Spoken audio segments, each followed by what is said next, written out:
Kribo itu kan namanya cukup umum ya. Kenapa Bang Ali itu bisa menang di brand Kribo di kelas 25, khususnya fashion itu, Bang? Ya, kembali lagi kayaknya saya harus berterima kasih kepada Firbi. Karena mereka yang memperjuangkan image saya yang saya selalu tekankan, saya mau ini Kribo ini. Saya benar-benar mau, apalagi logonya hitam putih itu lebih susah lagi. Benar. Itu harus saya dapat info dari tim Firbinya, itu lebih susah. Jadi yang benar-benar memperjuangkan ini sebenarnya harus lebih, yang bisa jawab lebih detail itu sebenarnya kalian harus cek ke Firbi langsung. Tapi saya di dalam otak saya udah kekeh, saya harus ada Kribo ini. Soalnya sebelumnya memang nggak ada.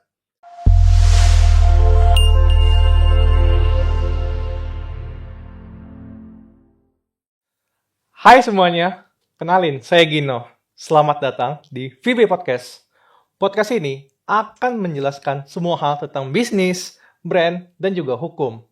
Buat teman-teman yang ingin tahu tentang merek dan paten, bisa mengunjungi kami di www.vbpaten.com.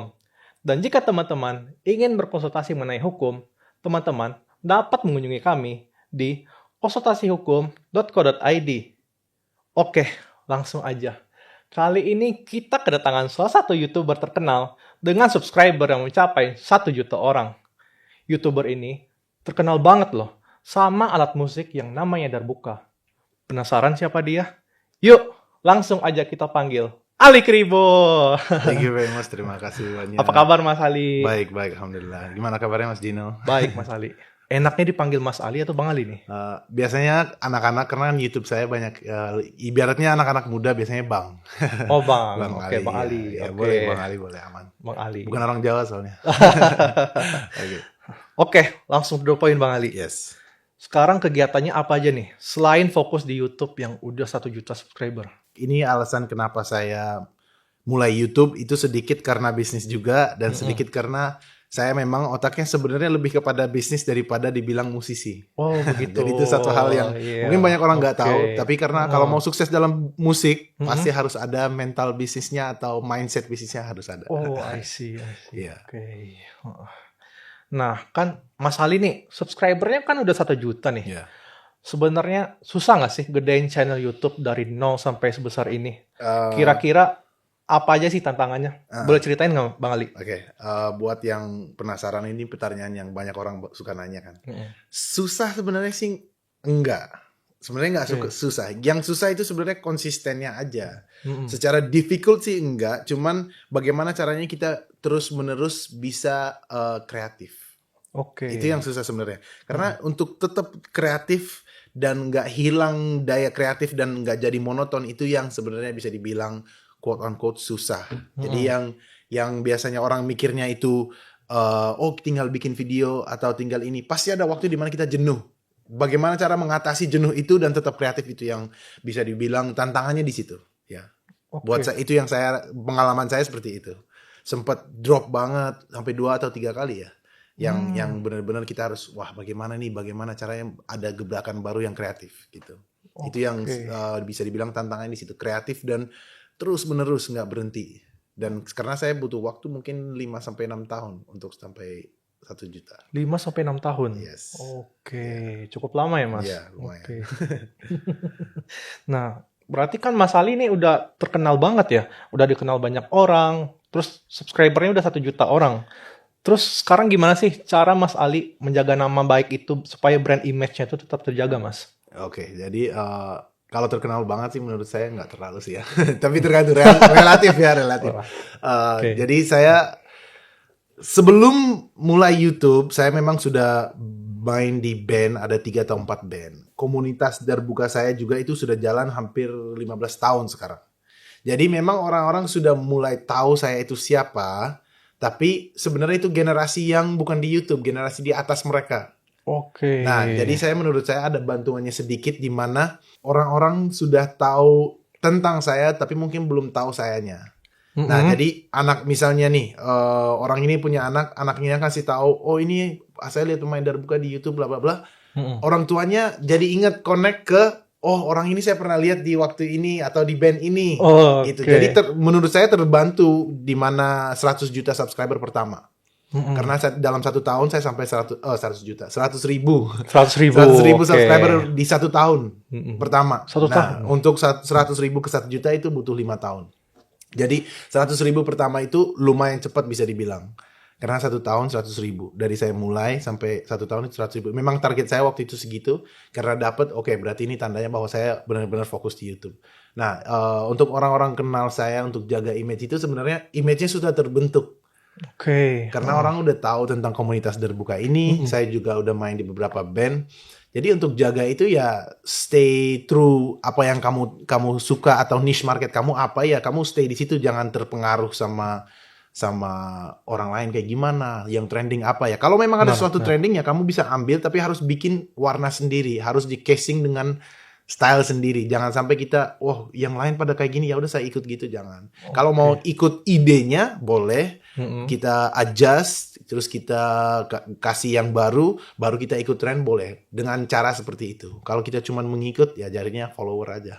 Oke. Kalau mental branding saya begitu.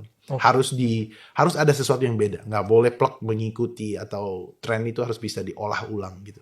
Oke, jadi Bang Ali ini udah paham banget ya tentang brand atau yang berkenaan dengan merek gitu ya. Ya, masih belajar sih, cuman ya selalu harus belajar. Saya salah satu orang selalu harus belajar. Mau umurnya berapa, mau terkenal apapun, harus selalu belajar. Selalu ada yang harus dipelajari. Oke, jangan-jangan Bang Ali ini udah ada merek yang udah didaftarin ya? Kalau bisa boleh disebutin nggak Bang? Merek apa aja yang udah Bang Ali daftarin? Iya. Jadi udah ada beberapa yang saya daftarin di tahun 2023 kalau nggak salah. Akhir 2023 akhir saya daftarin beberapa karena memang saya kena satu kejadian. Saya punya satu inovasi bikin strap untuk Darbuka atau tali pegangan alatnya. Oke. Nah, kebetulan karena memang itu satu-satunya, ada orang yang meniru. Nah, kasusnya agak lucu karena dia meniru itu, tapi dia pakai brand yang lain. Tapi brand itu juga bukan punya dia. Oke. Jadi ada brand dari Timur Tengah, dari Egypt yang sangat terkenal dari Mesir, namanya Gauharet. Nah, brand ini sangat terkenal di sana dan dia pakai itu seolah-olah barang itu datang dari Mesir. Jadi dia pembajakan dua kali lipat nih, barangnya maupun mereknya.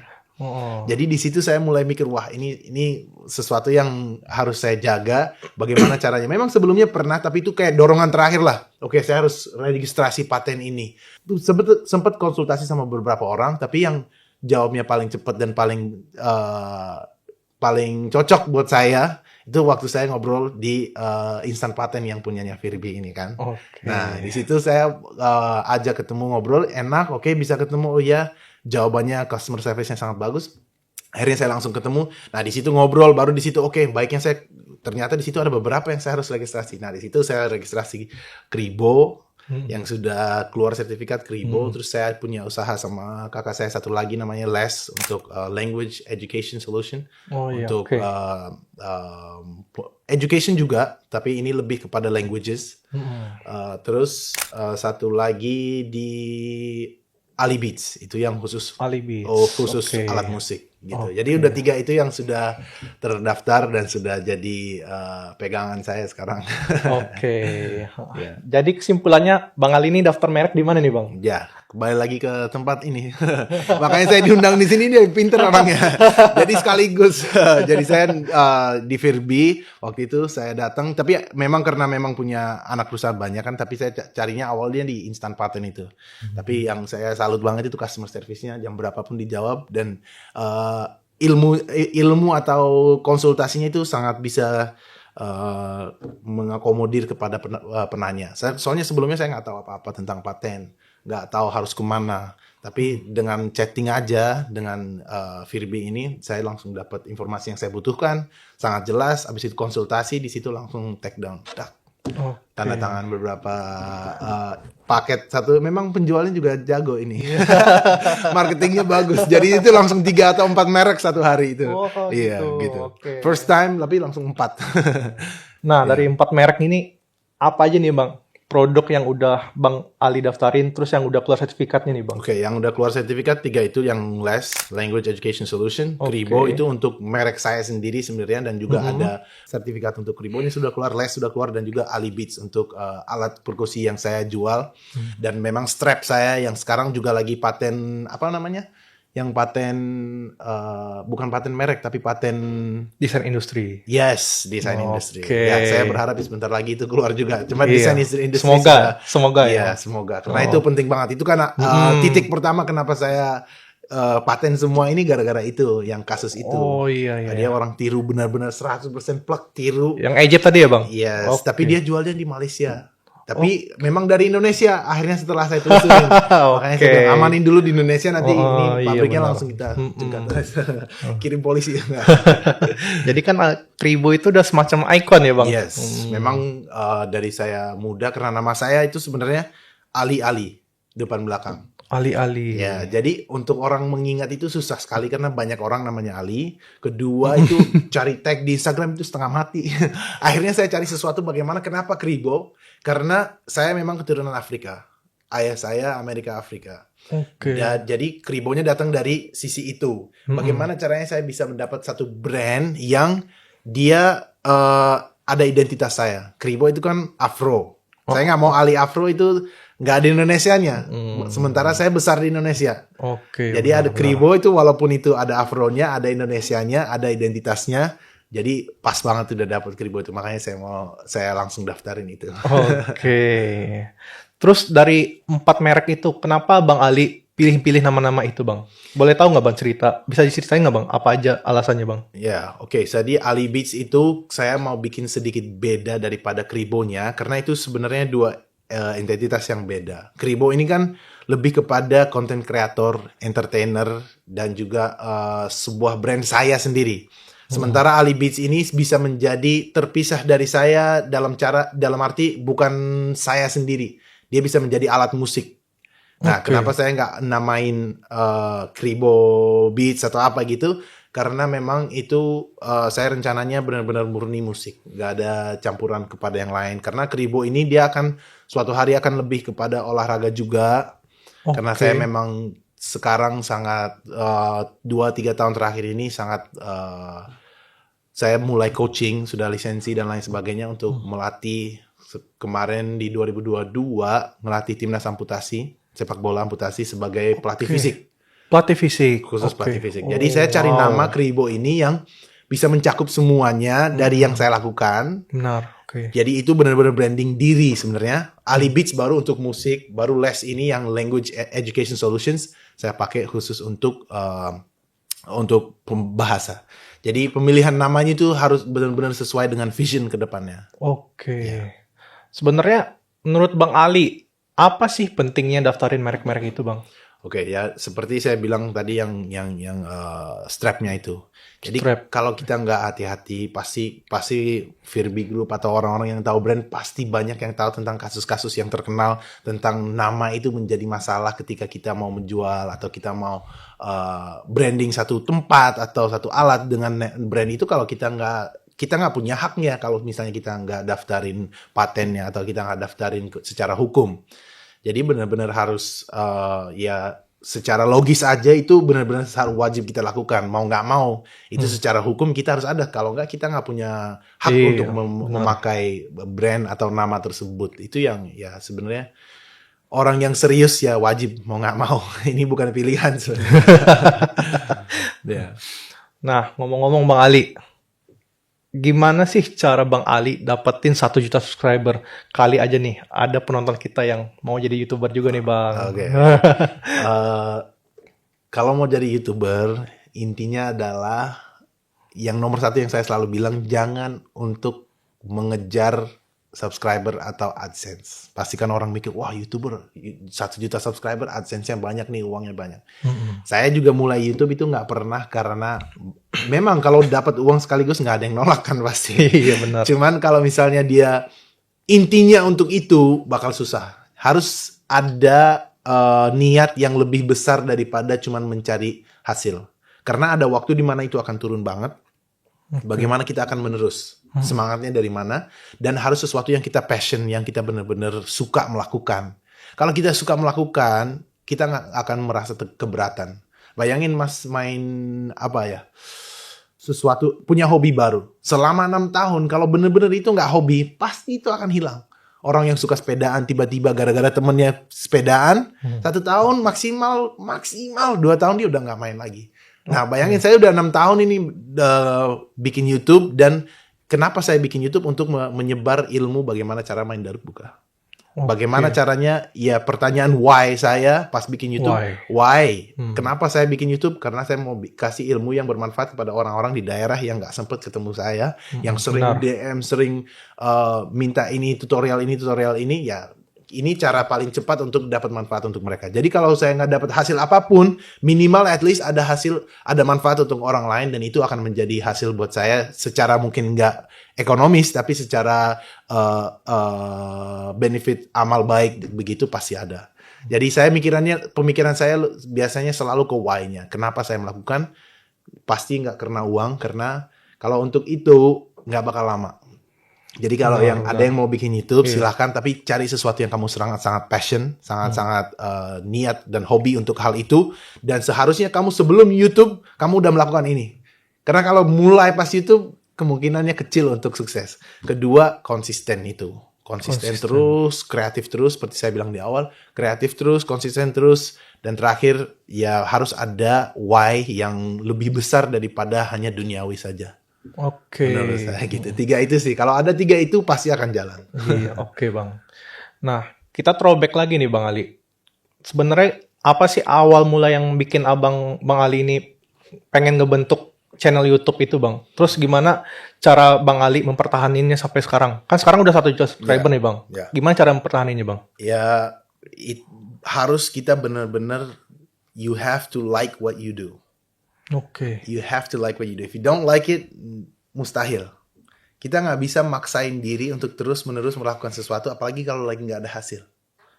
1 juta subscriber itu nggak ada artinya kalau nggak ada yang nonton. Itu satu. Really? Iya benar, nggak ada artinya kalau nggak ada yang nonton. Karena itu cuma angka saja. Tapi kalau kita nggak ada kualitas, nggak ada daging ibaratnya dalam video kita, kita nggak akan dapetin kualitas kalau kita nggak passion, kalau kita nggak suka, dan kita nggak akan bisa terus-menerus mengeluarkan kreativitas kita kalau itu sesuatu yang kita nggak benar-benar suka. Jadi kembali lagi ke itu, harus you have to be passionate about it, like what you do, that way you can continue. Kalau nggak, mustahil. Karena nggak akan selalu dia naik terus, nggak mungkin. Ada titik jenuhnya yang pasti. Benar. Harus benar kita lewati, dan itu bisa berapa kali terjadi. Itu semangatnya patah itu pasti ada. Jadi pasti ada.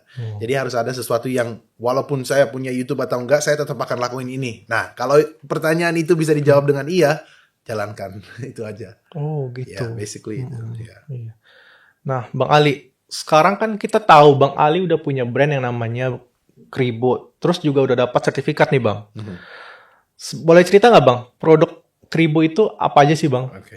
Jadi produk Kribo itu yang saya lakukan adalah biar saya bisa pakai kata Kribo itu dengan saya pakai baju itu pun, atau itu di atas tas saya atau apapun itu, karena memang saya registrasi di fashion kan. Nah itu saya untuk bikin merchandise untuk fans saya, apapun yang saya bikin itu, biar saya nggak suka pakai brand kecuali itu brand yang memang ada manfaatnya untuk saya. Jadi saya harus bikin brand sendiri. Jadi Kribo itu saya bikin khusus untuk fashion, untuk t-shirt, apapun itu, short atau apa. Nanti ke depannya saya juga mau bikin untuk aparel olahraga gitu. Untuk olahraga ya, itu bandana, atau itu kaos, atau itu celana panjang. Tapi saya mau khusus untuk spill di sini sedikit bahwa itu saya mau bikin khusus untuk olahraga ini. Tapi sebelumnya cuma menjadi merchandise seorang Ali Kribo itu. Oke Bang Ali. Oke. Nah, boleh tahu nggak Bang, gimana tips supaya merek Ali Kribo ini bisa menang di kelas persaingan fashion nih Bang, khususnya kelas 25 nih Bang. Karena kan kita tahu nih Bang, Kribo itu kan namanya cukup umum ya. Kenapa Bang Ali itu bisa menang di brand Kribo di kelas 25, khususnya fashion itu Bang? Ya, kembali lagi kayaknya saya harus berterima kasih kepada Firbi. Karena mereka yang memperjuangkan image saya yang saya selalu tekankan, oh saya mau ini Kribo ini. Saya benar-benar mau, apalagi logonya hitam putih itu lebih susah lagi. Benar. Itu ada saya dapat info dari tim Virbinya itu lebih susah. Jadi yang benar-benar memperjuangkan ini sebenarnya harus lebih, yang bisa jawab lebih detail itu sebenarnya harus kalian harus cek ke Virbi langsung. Tapi saya di dalam otak saya udah kekeh, saya harus ada Kribo ini. Soalnya sebelumnya memang nggak ada. Sebelumnya nggak ada, dan saya mau pastikan, oke, ini kita bisa adain, ya berarti saya minta perjuangan dari timnya aja untuk melakukan. Saya sendiri nggak tahu cara langsungnya, nggak tahu untuk bagaimana cara dapetinnya langsung, saya kurang tahu. Wah, Gitu. bisa nih buat bisnis jualan nih Bang. Lumayan promosi ini. Ya. Kan kita juga udah lihat Bang Ali daftarin mereknya namanya Ali Beats nih Bang. Ya. Nah, ini kan kebalikan banget Bang dari Kribo yang khususnya di fashion ini Bang. Sedangkan kalau kita lihat di Ali Beats ini kelihatannya segmented banget ya. Nah, banyak yang nanya nih Bang, gimana caranya Bang Ali bisa survive di bisnis yang segmented kayak Ali Beats ini, dan gimana cara Bang Ali cari untungnya gini Bang? Ya, oke. Sebenarnya saya selalu mindset bisnis saya begini. Cari niche market yang kamu bisa kuasai. Oke. Nah, alhamdulillah saya dengan YouTube saya dan lain sebagainya, saya bisa kuasain bisnis Darbuka secara orang pasti percaya dengan brand saya. Nah, jadi mindset bisnis atau bisnis plan saya itu cari niche market yang bisa kuasai niche market itu, pasti akan ada jualannya di situ. Karena kita yang akan terpercaya di situ. Nah, dengan adanya YouTube saya, dengan adanya tutorial dari saya, orang otomatis percaya dengan saya dengan kualitas apa yang saya keluarkan. Okay. Makanya saya bisa jual dengan harga di atas normal. Satu, karena memang kualitas. Dan kedua, terpercaya. Dan ketiga, mereka nggak ada banyak option. Karena itu niche market banget. Opsi apa lagi yang mereka punya? Gitu. Jadi kita menguasai tiga-tiga itu. Terkenal, terpercaya, dan nggak banyak option. Apalagi untuk strap Darbuka yang saya kasih tahu tadi, yang kita bikin desain industri, memang tidak ada orang lain yang punya itu. Jadi benar-benar menguasai satu market yang kecil, niche market, kuasai market itu, baru di situ dengan terkenalnya juga, bukan hanya kita bikin sesuatu yang nggak ada orang tahu. Karena sudah ada YouTube saya, maka marketingnya gampang, baru niche market itu memang orang sudah percaya sama saya dengan track record yang panjang, dengan YouTube yang bisa backup secara data, ya otomatis saya bisa menguasai niche market itu. Jadi bagaimana caranya kita bisa masuk ke niche market, kuasai niche market itu sebagai yang mendorong niche market itu, ya pasti kita bisa jualan di situ. Oke. Kita kembali lagi nih Bang ke brand Kribo. Ya. Gimana sih cara Bang Ali memandang persaingan bisnis di fashion khususnya Bang? Kalau fashion sebenarnya banyak sekali. Saya lebih besar alasan saya untuk registrasi Kribo ini. Sebenarnya inti pertama bukan untuk saing fashion, tapi inti pertama ada biar orang nggak bisa bikin punya saya. Oke. Itu inti pertamanya. Orang nggak bisa pakai nama saya dan jualan dengan itu. Itu nomor satu ya alasannya. Ya keduanya pasti ada yang saya bilang tadi untuk olahraga, untuk bikin apparel atau merchandise olahraga itu. Benar. Tapi inti pertama adalah biar orang nggak bisa manfaatin kerja keras saya. Benar. Karena fashion itu, wah, orang pasti tahu itu saingannya besar sekali. Besar sekali dan banyak dan sangat berubah terus dengan jalan waktu. Tiba-tiba sekarang baju apa yang lagi trending, sekarang cargo pants apa, skena segala macam sekarang yang lagi trending. Tapi saya sebenarnya nggak terlalu fokus ke sisi itunya. Saya fokus untuk bagaimana cara nggak ada orang yang bisa pakai Kribo ini dan manfaatkan nama terkenal saya itu. Dan juga satu lagi, biar kedepannya saya sudah aman untuk mau bikin apparel itu. Tapi saya pasti akan bikin apparel beda daripada yang lain. Seperti saya bilang, niche market. Saya nggak akan coba bersaing di baju skena gitu, nggak mungkin. Pasti saya bikin baju olahraga yang khusus dia saja yang punya itu, gitu. Memang saya mindset bisnis saya seperti itu. Karena I rely on my creativity. Saya bertanggung kepada kreativitas saya. Kalau bertanggung kepada harga itu beda lagi kan. Ada yang saing harga, ada yang saing kualitas, ada yang saing kreativitas.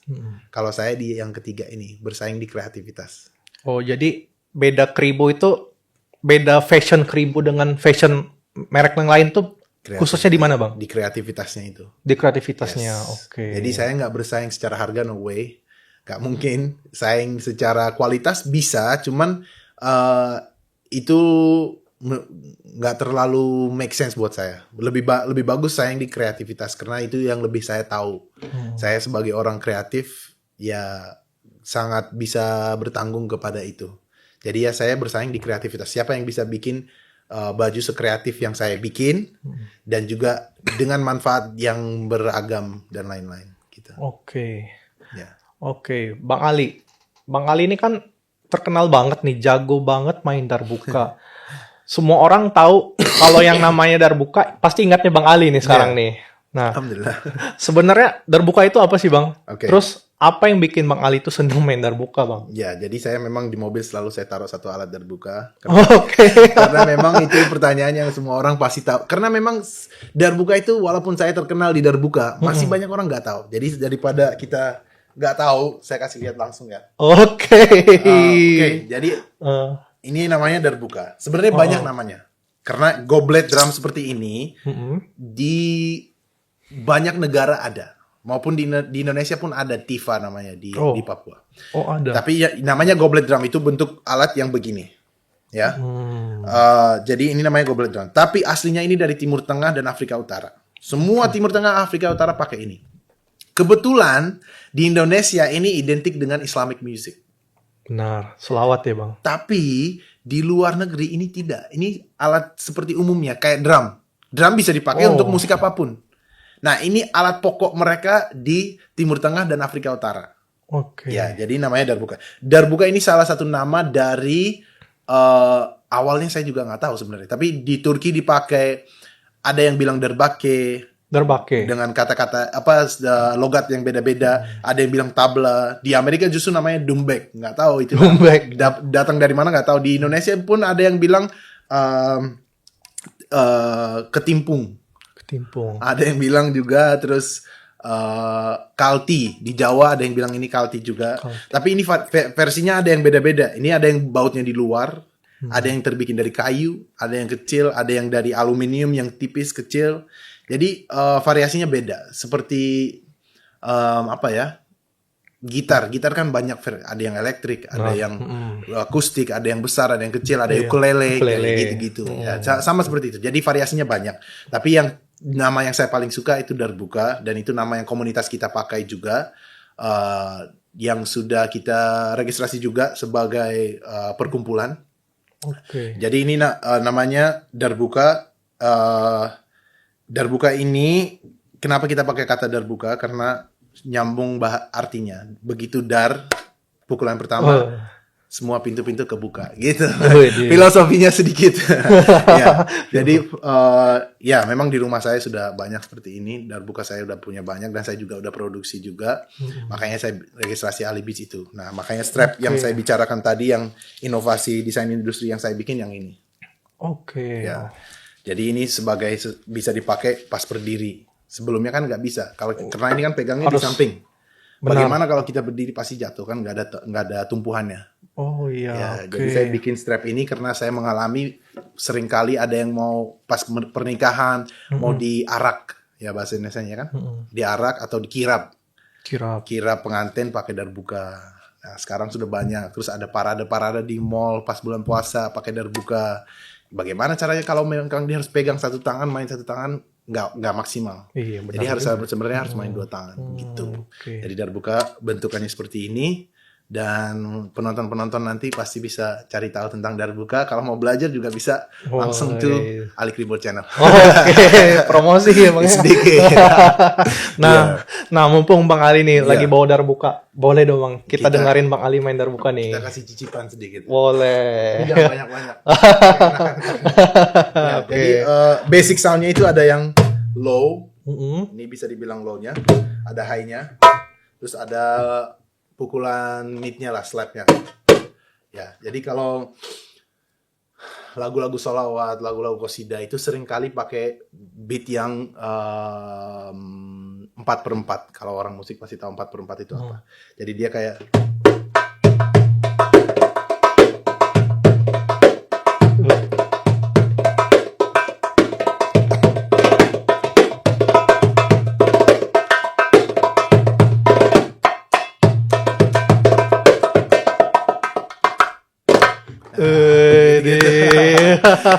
Jadi kurang lebih seperti itu. Iya. Nah, anak-anak yang main darbuka itu yang paling mereka selalu minta sampai saya bosen bacanya itu.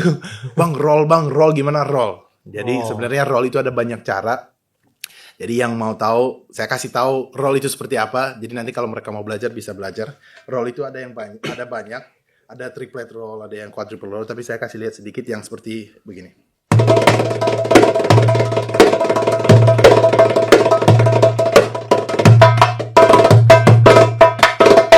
Ya, yang ger gitu namanya roll. Jadi bisa. Oh, 1 jam juga bisa seperti itu. Jadi roll seperti itu yang orang-orang selalu, ya anak-anak kecil atau yang baru mau belajar mereka terkesima dengan roll itu. Oh iya. Tapi kalau saya memang awalnya mulai belajar darbuka itu sebenarnya karena ada alat itu. Ada satu keluarga saya yang beli pas lagi ke daerah Timur Tengah, souvenir gitu, ya akhirnya saya belajar darbuka itu. Karena memang sudah dari kecil sudah sangat ritmik lah, bisa dibilang berirama, makanya saya mulai belajar. Tapi ini memang darbuka, alhamdulillah di Indonesia menurut saya sangat baik karena dipakai untuk acara-acara majelis, sholawat dan lain sebagainya. Jadi menjadi sesuatu yang baik. Karena kadang-kadang di luar negeri hanya dipakai untuk belly dance atau musik-musik yang normal aja, nggak tentu Islami. Tapi di Indonesia ini sampai orang-orang bilang ini alat musik Islami, tapi padahal nggak. Tapi nggak apa-apa, di Indonesia menjadi itu lebih baik buat saya. Jadi nggak aneh-aneh. Oke. Ya, kurang lebih seperti itu. Kalau ada yang mau tahu lagi, ya sudah saya kasih tahu. Tinggal ke Ali Kribo Channel. Oh, Ya, kita cicipin sedikit di sini. Oke. Ya, ini istri pertama saya ini. Ya. Oke.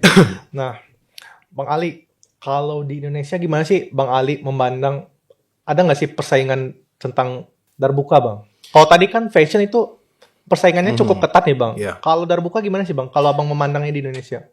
Di Indonesia darbuka itu sekarang, believe it or not, sekarang itu sudah ada banyak produsen darbuka pun ada. Saingannya besar sebenarnya.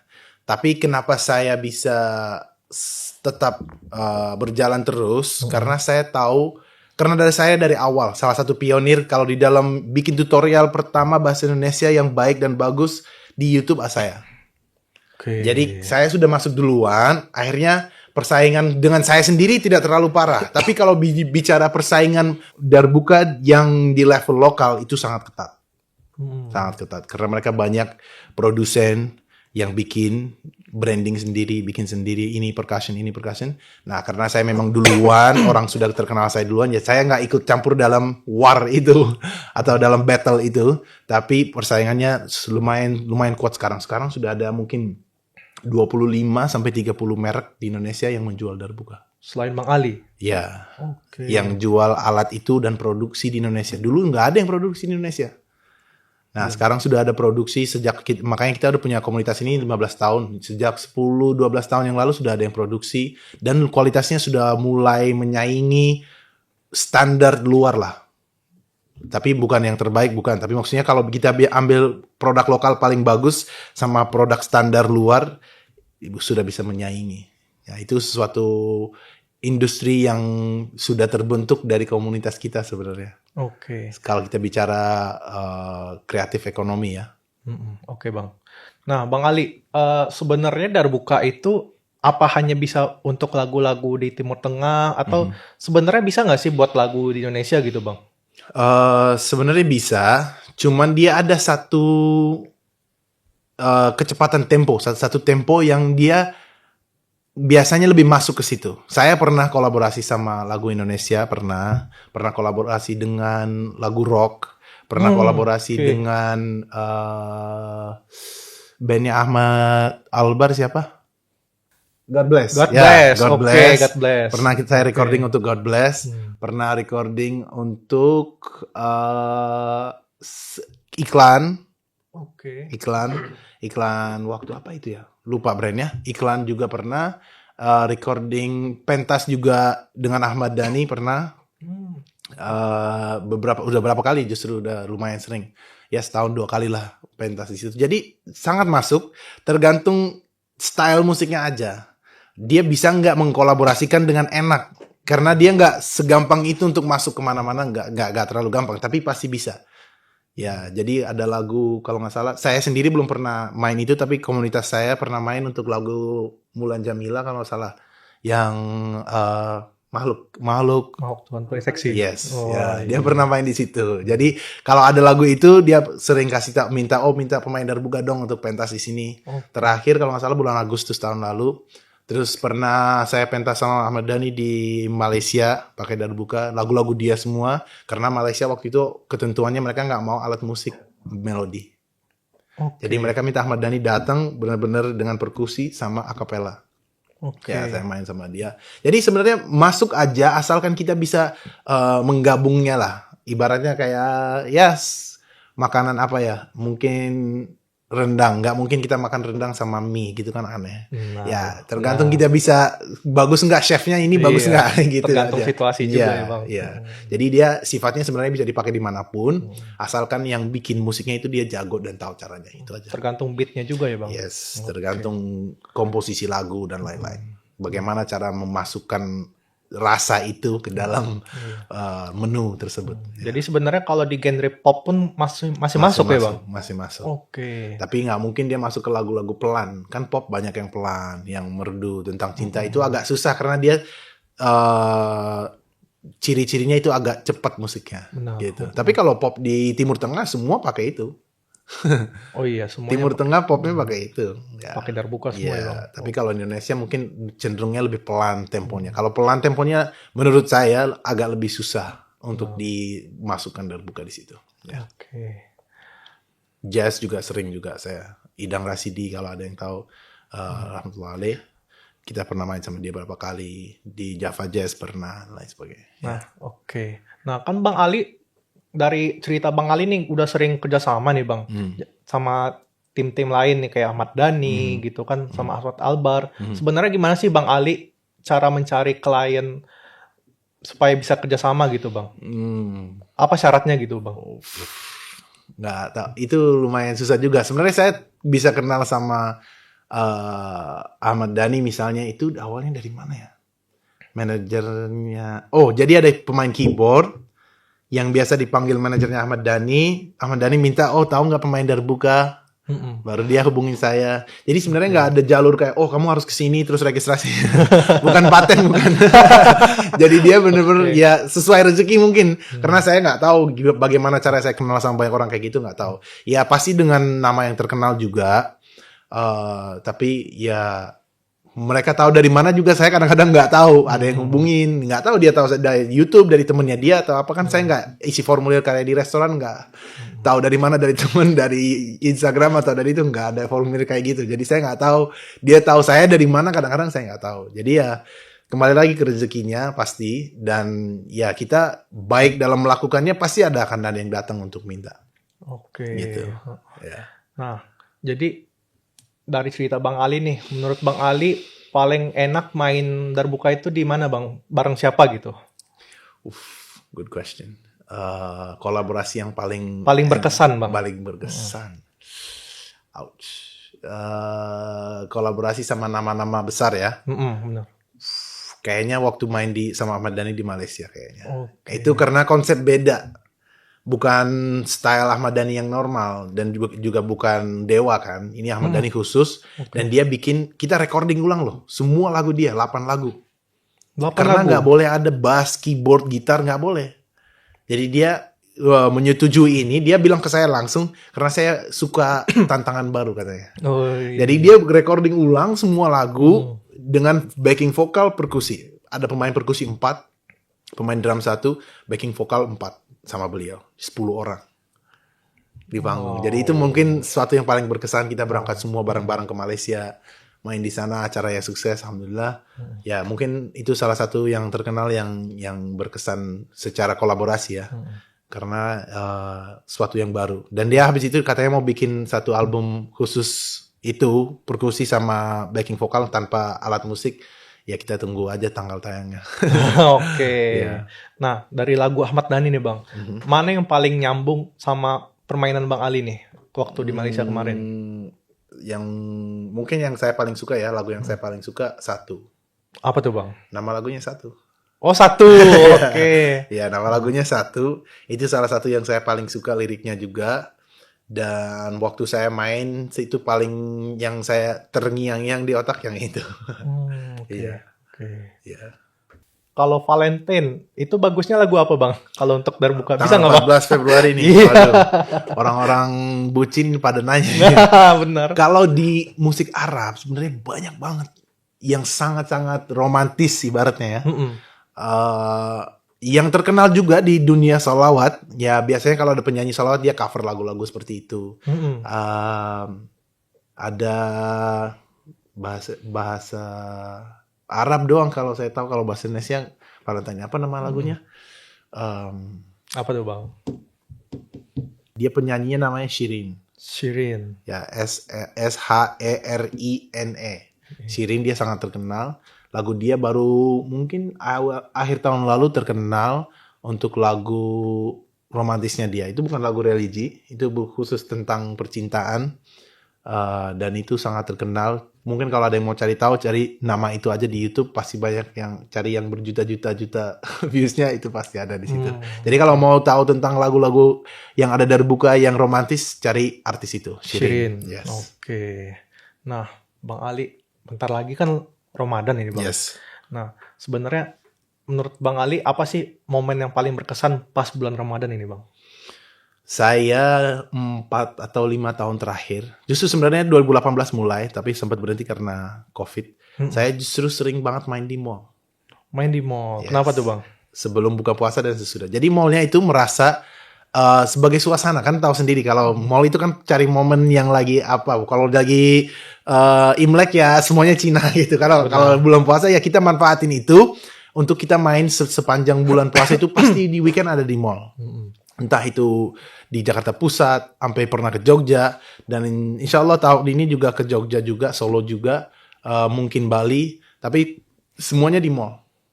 Di mall. Yes. Oke. Nah, semuanya di mall dan di weekend. Kalau di hari biasa kantor yang mau buka puasa adain acara buka puasa bersama.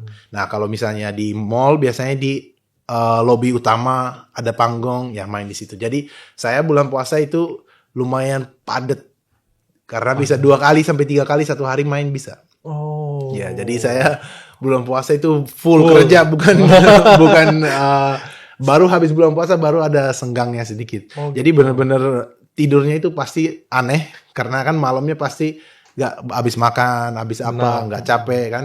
Paginya bisa sound check, siangnya baru tidur, baru malamnya main lagi. Jadi bulan puasa saya lumayan padat, pentas-pentas. Kalau ada yang mau cari saya, cari mall terdekat Anda. Masih sempat sahur kan itu bang? Itu dia, itu kadang-kadang sampai baru buka puasa, baru makan ya, buka puasa pas batal, makan itu bisa jam 10 malam, bisa jam 11 malam. Jangan tanya tim saya, nanti saya disomasi. Gak dikasih makan mereka. Ya.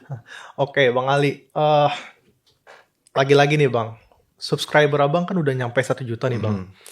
View YouTube abang yang terbanyak itu dari video apa bang? Terus sesuai nggak sama abang harusnya ini 1 juta nih? Atau sebenarnya ada video lain? Sebenarnya ini harusnya 1 juta, ternyata malah yang lain gitu bang? Yes. YouTube nggak bisa diprediksi. Menurut saya sejauh ini saya belum bisa prediksi. Saya bisa tahu, oke, ini bakal lumayan banyak. Cuman video yang paling banyak viewsnya itu justru yang saya nggak duga-duga. Oh iya? Ada yang pernah trending. Itu kan trending itu kan seberapa cepat viewsnya. Tapi kayak yang paling banyak viewsnya itu bukan yang ini. Yang paling banyak views itu saya kolaborasi sama anak kecil. Umurnya 11 tahun, mainnya sudah jago banget. Itu video yang menurut saya sampai sekarang ini paling banyak viewsnya 5 juta views, 6 juta views sekarang. 5 juta sampai 6 juta views itu kolaborasi sama dia. Padahal itu cuman kayak datang ke rumah yuk coba bla selesai pulang. Udah. Simple ya, Bang. Bukan yang aneh-aneh enggak. Nah, yang trending waktu itu sempat trending 1 minggu 1 juta views dalam waktu 1 minggu. Saya nggak tahu, saya lagi perjalanan, saya bikin video sendirian di New York City Times Square. Oh iya? Times Square bikin video sendirian, gak ada yang bareng sama saya. Hampir gak bikin karena saking dinginnya, udah males, udah capek. Abis naik pesawat berjam-jam. Saya lagi layover di New York City. Ya udah saya ke New York City, saya taruh, saya bayar orang yang jual tiket turbus. Oke. Saya bilang, oke, saya kasih kamu $10, kamu jagain tas saya. Karena saya tahu New York itu sedikit rawan untuk perampok, ya kan? Saya suruh kamu jagain tas saya jagain kamera saya videoin ini.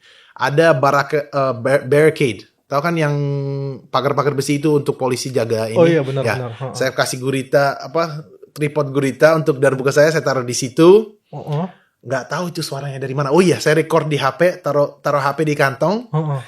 Itu tangan saya udah pedes banget pas mukul karena dia dingin itu hari itu kalau nggak salah 1 derajat atau 3 derajat, dingin banget. Saya main bla bla bla, selesai, udah itu buru-buru, nggak sampai setengah jam, 20 menit lah udah selesai main. Reaksi orang-orang nggak kelihatan, cuma beberapa yang lewat dari samping sini. Kalau yang depan sana di belakang kamera yang nonton ada yang joget, nggak ada yang kelihatan karena saya nggak ada tim, sendirian bener waktu itu. Selesai main, saya langsung bungkus, saya kirimin filenya pas di bandara ke editor saya di Indonesia. Dia upload 1 minggu kemudian, udah lihat belum kok ini udah 1 juta trending itu. Padahal saya nggak sempet screenshot. Kalau biasanya kan orang kalau videonya trending di screenshot di posting, saya nggak sempet, soalnya saya nggak tahu karena masih di perjalanan. Udah saya kirim, udah kamu posting, saya nggak ngurusin lagi gitu. Nah, banyak kejadian seperti itu. Ada 1 kali lagi adik saya yang videoin, saya lagi di kebun raya Bogor. Ada yang namanya bambu melodi. Nah, bambu itu saya mainin perkusif, kayak berirama begitu.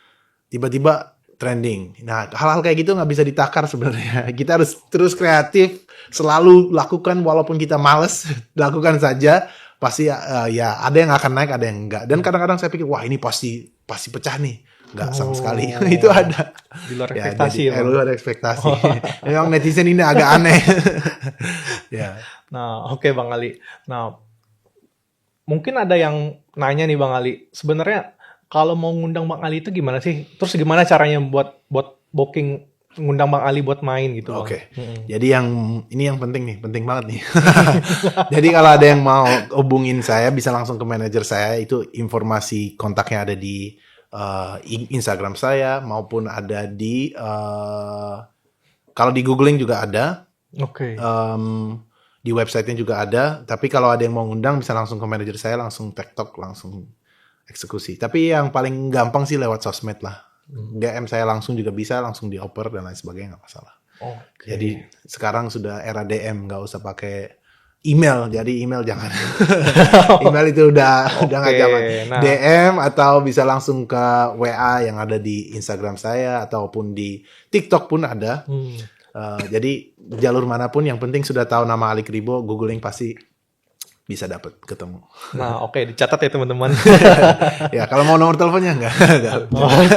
Yang penting cari Ali Kribo aja, di googling di sosmed manapun Ali Kribo insya Allah ketemu. Ya. Nah, nih udah nggak perasa ya Bang Ali, udah 1 jam kita ngobrol nih Bang.